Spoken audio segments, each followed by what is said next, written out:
안녕하십니까.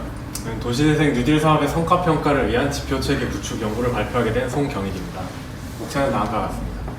연구의 배경 및 목적은 인구 감소나 고령화 등의 사회 변화를 통하여 좀 사업 방식이 도시관리 중심의 재생사업으로 전환이 되고 있는 현실입니다. 그러나 도시개발이나 정비사업과는 달리 도시재생 사업은 단시일 내에 좀 가시적 사업 효과를 도출하기는 좀 힘든 사업으로 알려져 있습니다. 도시재생 사업의 성과평가를 사업 추진 단계에 맞춰서 실행하도록 관련 법령을 명문화를 했지만 현장 단위에서는 실제로 이루어지지 않고 있습니다. 그래서 그 이유는 첫째로 이제 이 도시재생 사업이나 성과평가 모두를 이해할 수 있는 지역 전문가가 부족하고, 그다음에 성과평가를 실행할 수 있는 실무자가 좀 절대적으로 부족하며, 사업 유형별로 적정 성과 지표의 뭐 수립이나 지침이나 이런 것들이 좀 부재한 것들을 볼 수 있습니다. 그래서 본 연구의 목적은 도시재생 뉴딜 사업 유형별로 성과평가 지표 체계를 좀 구축을 해보고자 시작하게 되었습니다. 연구의 방법으로는 선행연구 고찰과 성과관리 정책의 내용을 고찰하고 사업 유형별로 참여 전문가 집단을 구성해서 연단 및 설문조사를 실시하였습니다. 전문가별로 참여 사업 유형을 그룹화해서 경력별 가중치를 차등적으로 부여를 해서 최종적으로 도출을 하게 되었습니다. 사업 성과 관리 부분 그 이론과 그 선행 연구는 넘어가도록 하겠습니다. 연구의 차별성은 사업 단위별로 현장 단위에서 실제로 적용 가능한 지표로 도출해서 적용 가능성을 진단을 했고, 최소의 지표로 효율성을 최대화할 수 있는 방안을 모색해보고자 했다는 데 연구의 차별성이 있습니다. 국토교통부에서 도시재생 선도지역 평가계획 안으로 나왔던 부분이고요. 이 분석은 크게 이제 기존 연구와 사례 그리고 도시재생 사업의 그 정책을 분석을 했고요.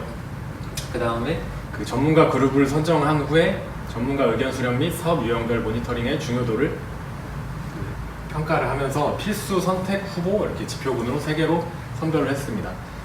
2014년에 국토부에서 제시한 총 31개 지표를 기준으로 했고요.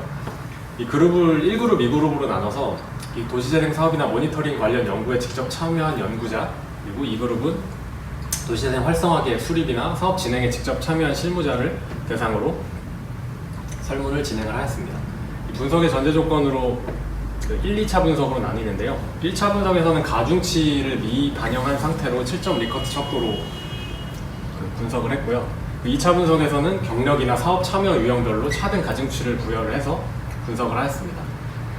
2차 분석에서 사업 참여 유형별로 가중치를 좀 다르게 해서 적용을 했는데요. 그래서 이제 지표가 좀 조정이 되면서 필수 지표를 도출할 수 있게 됐습니다.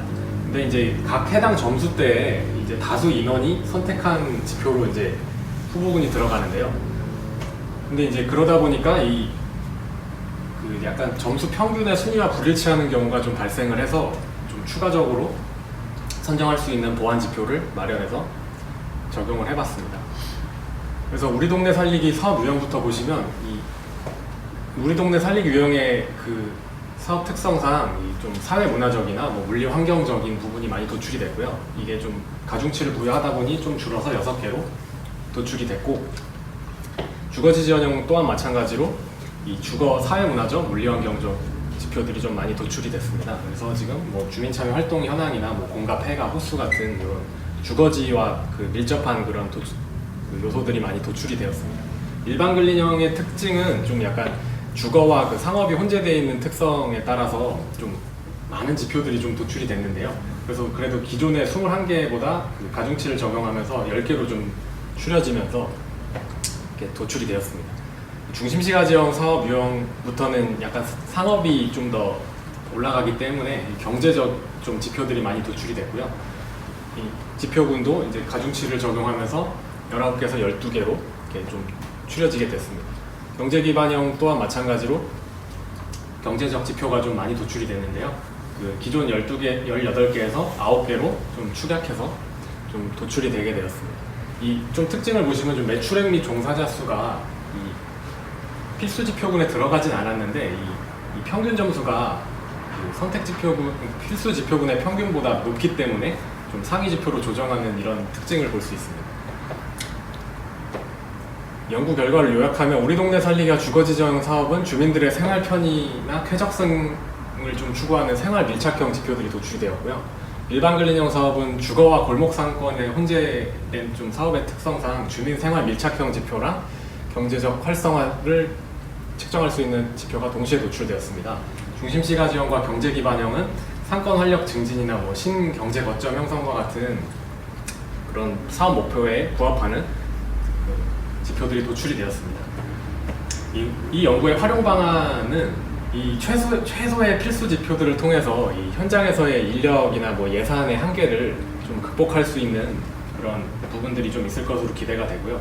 그리고 필수 지표군으로 선정된 지표를 현장에서 우선적으로 적용해서 사업 성과를 좀 지속적으로 관리하고 효율성을 높일 수 있는 것으로 기대가 됩니다. 연구의 한계로는 실제로 이제 현장에 적용을 아직 해보지 않은 상태이기 때문에 향후에 이제 좀 검증 과정들이 좀 더 보완이 된다면 이게 실제적으로 도시재생 뉴딜 사업의 사업 평가를 할 수 있는 그런 중요한 연구로 이렇게 거듭날 것으로 기대가 됩니다. 이상 발표 마치겠습니다. 감사합니다.